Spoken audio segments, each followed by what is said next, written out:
meeting, he had Governor Cuomo with him. Governor Cuomo was in hot water at home for withholding information, statistics about nursing home fatalities in the early days of the COVID pandemic.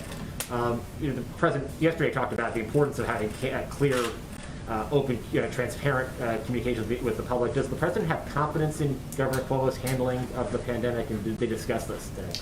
Well, the president hosted Governor Cuomo and a bipartisan group of governors and mayors to the White House today to get their perspective from the front lines, not to give anyone a stamp of approval or to seek their stamp of approval, and to discuss the urgency of passing the American Rescue Plan.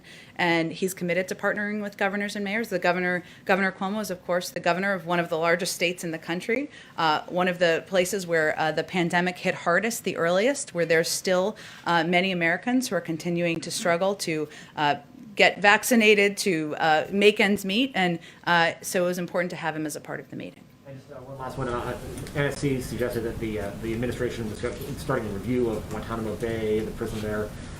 That was a promise back in 2008, 2009 of the Obama-Biden administration, and was never fulfilled. Will Guantanamo Bay be closed by the time President Biden leaves office? Well, that certainly is our goal and our intention, and we are 3 weeks in. I realize at a certain point I can't say that anymore, but we are still just 3.5 weeks in. So we are undertaking an NSC process, which is how it should work, through that to work with the interagency, I should say, to assess the current state of play that the Biden administration we've inherited from the previous administration. I would note that in order to see this process through completely and thoroughly, there are a number of key policy roles that still need to be filled within the interagency, including sub-cabinet policy roles at Defense, State, and the Justice Department, because there are many players from different agencies who need to be a part of this policy discussion about the steps forward.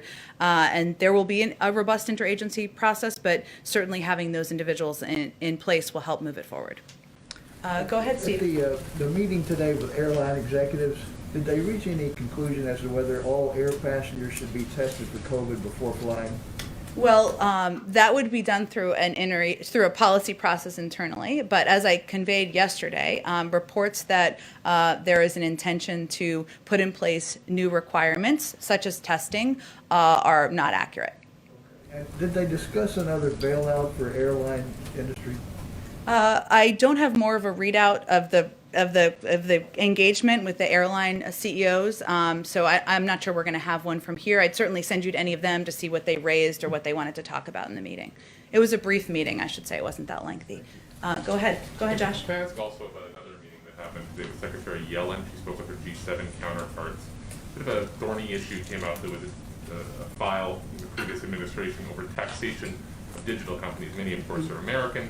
France has tried to apply a tax. There's a big question right now about how and if you tax those. Does the administration have a position on this? I expect Secretary Yellen will brief the president on the call this afternoon.